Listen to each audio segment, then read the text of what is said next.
Hello everyone, আসসালামু আলাইকুম। আজকে তৈরি করব খুবই সহজ উপায়ে একটা হেলদি রেসিপি। আজকে তৈরি করব বাচ্চারা যে সবজি খেতে চায় না সেই সবজি দিয়েই দারুণ একটি রেসিপি। এটা হলো স্যান্ডউইচ।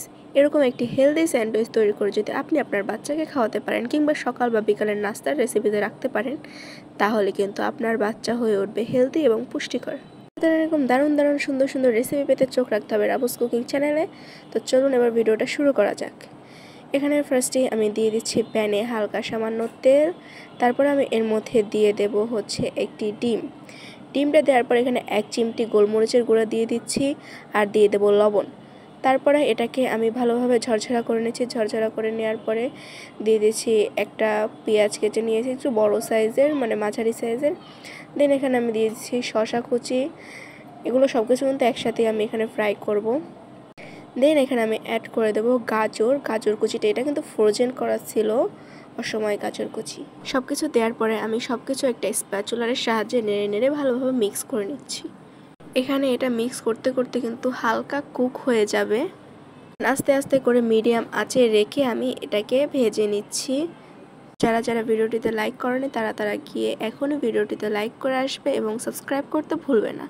দেন এখানে আমি দিয়ে দিচ্ছি অল্প একটু পরিমাণে বিট লবণটা, এর জন্য কিন্তু স্বাদটা বেড়ে যাবে। তোমরা চাইলে কিন্তু এখানে ঘি দিয়ে এটাকে ফ্রাই করে নিতে পারো। আমার ছোটো বোন ঘির ফ্লেভারটা তেমন একটা পছন্দ করে না, সেই জন্য এখানে দিইনি। এটা এখানে মানে যখন এটা করছিলাম তখন ও সামনে ছিল, সেই জন্য দিইনি, কিন্তু ভাজার সময় কিন্তু ঠিকই দিয়েছিলাম। কারণ ঘি এর ফ্লেভারটাও সুন্দর, অনেকে পছন্দ করে না আবার অনেকে করে, কিন্তু ঘিটা কিন্তু হেলদি এবং পুষ্টিকর, সেজন্য ঘিটা আপনারা দিতে পারলে দিবেন। দেন যখন এটাকে ভালোভাবে একটু ফ্রাই করা হয়ে যাবে তখন আমি এর মধ্যে দিয়ে দেবো টমেটো সস। প্রায় 2 টেবিল চামচ টমেটো সস আমি এখানে অ্যাড করে দিয়েছি। তারপরে আবারও ভালো করে নেড়ে নিচ্ছি। তোমরা যদি চাও তো এখানে মেয়োনিজ অ্যাড করতে পারো, আমার কাছে মেয়োনিজটা ছিল না সেজন্য অ্যাড করিনি। এখানে আমি দিয়ে দিচ্ছি চিজ। এখানে আমি অল্প একটু পরিমাণে চিজ দিয়েছি, ধরো 2 থেকে 3 টেবিল চামচের মতো হবে এরকম একটা। তারপরে আমি এই চিজটাকে এর সাথে ভালোভাবে নেড়ে নেড়ে মিক্স করে নেব। চিজের ফ্লেভারটা কিন্তু ছোটো ছোটো বাচ্চারা খুবই পছন্দ করে, সেজন্য আমি এখানে চিজটা অ্যাড করে দিয়েছি। একবারে হেলদি তো আর সবাই খাবে না, সেজন্য একটু চিজ অ্যাড করে দিলাম। দেন ভালোভাবে নেড়ে নেড়ে নেড়ে নেড়ে নেড়ে নেড়ে মিক্স করে নেব। ফ্রাই করে নিতে হবে। অনেকটা পরিমাণে কুক হয়ে গিয়েছে সব কিছু, এবার নামিয়ে নেওয়ার পালা। সব কিছু এবার কিন্তু নামিয়ে নেব। নামিয়ে একটু ঠান্ডা করে নিতে হবে, বেশি ঠান্ডা করা যাবে না, যেহেতু চিজ দিয়েছি তাহলে কিন্তু চিজটার সাথে জমে যাবে, সেদিকে খেয়াল রাখতে হবে। হালকা যখন ঠান্ডা হয়ে যাবে তখন আমি এগুলো দিয়ে স্যান্ডউইচ তৈরি করে নেব। তো এটাকে আমি নামিয়ে নিয়েছি। তারপরে এখানে নিয়ে নিচ্ছি আমি হচ্ছে পাউরুটি। এই পাউরুটিটা কিন্তু আমাদের বাসার পাশে একটা বেকারি থেকে নেওয়া। এটা কিন্তু খুবই সফট এবং অনেক সুন্দর হয়, সেজন্য সবসময় আমরা ওখান থেকেই নিই। তারপর আমি একটা পাউরুটির উপরে সস দিয়ে দিচ্ছিলাম। সসটাকে ভালোভাবে দিয়ে তার উপরে আমি যে পুরটা তৈরি করে রেখেছি, হেলদি যে পুষ্টিকর পুর, সেটাকে দিয়ে ভালো করে লেপটে দেবো। সব জায়গায় ছড়িয়ে ছিটিয়ে দিয়েছি। দেন আমি এর উপরে যে আরেকটা রুটি দেব, সেই রুটিটার মধ্যেও কিন্তু আমি সস ব্রাশ করে দেব, মানে সস দিয়ে দেব। এখানে আমি যে টমেটো সসটা দিয়ে দিচ্ছি, ভালোভাবে সব জায়গায় আমি সসটা দিয়েছি। তোমরা চাইলে কিন্তু এখানে সসটা স্কিপ করতে পারো, যেহেতু পুরের মধ্যে সস আছে, যারা বেশি সস খেতে না চাও তারা কিন্তু এটাকে স্কিপ করে দিতে পারো। দেখো এবার আমি তৈরি করে নিলাম, এটার উপরে দিয়ে দিচ্ছি। তো দেখো কত সুন্দরভাবে, কত ইজিলি এটা তৈরি হয়ে গেল। এরকমভাবে আমি সবগুলো তৈরি করে নেব। দেখো কতটা সুন্দর লাগছে। এ পর্যায়ে কিন্তু তোমরা খেতে পারো, কিন্তু এটাকে যখন আরেকটু হালকা ফ্রাই করা হবে তখন এটা খেতে দুর্দান্ত লাগে, খুবই মজা লাগে।